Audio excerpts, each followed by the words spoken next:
హీరోయిన్ల వస్త్రధారణ విషయంలో 2 పదాలు మినహా తాను చేసిన వ్యాఖ్యలకు కట్టుబడి ఉన్నట్లు నటుడు శివాజీ మరోసారి స్పష్టం చేశారు. 2 పదాలకు పశ్చాత్తాపడుతూ బహిరంగంగా క్షమాపణలు తెలిపిన శివాజీ మహిళా కమిషన్ ముందు కూడా హాజరై వివరణ ఇస్తారన్నారు. గతంలో ఎన్నో అవాంఛనీయ ఘటనలు, అనుచిత వ్యాఖ్యలు చేసిన వ్యక్తులపై ఈ తరహాలో కొంతమంది మహిళలు ఎందుకు స్పందించలేదని శివాజీ ప్రశ్నించారు. గాయని చిన్మయి, నటి అనసూయలు తనను సమాజం ముందు దోషిగా నిలబెట్టాలని ప్రయత్నిస్తున్నారని, అయినప్పటికీ తాను వాళ్ల మేలు కోరుకుంటున్నారని శివాజీ అన్నారు. నా స్పీచ్లో దొర్లిన అన్పార్లమెంటరీ వర్డ్స్ ఒక 2 పదాలకి సిన్సియర్ అపాలజీస్ చెప్తున్నాను. నేను ఇచ్చిన స్టేట్మెంట్కి మాత్రం కట్టుబడి ఉన్నాను. దాంట్లో ఎవరికి భయపడేదే లేదు.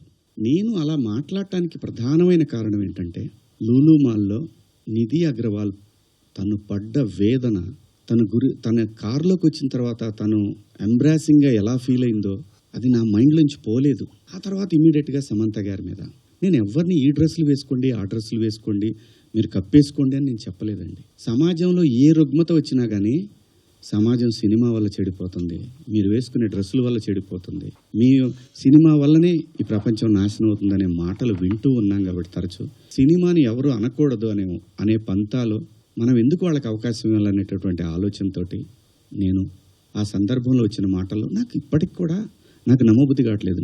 నేను ఆ 2 పదాలు నాకు ఎందుకు వచ్చినాయి.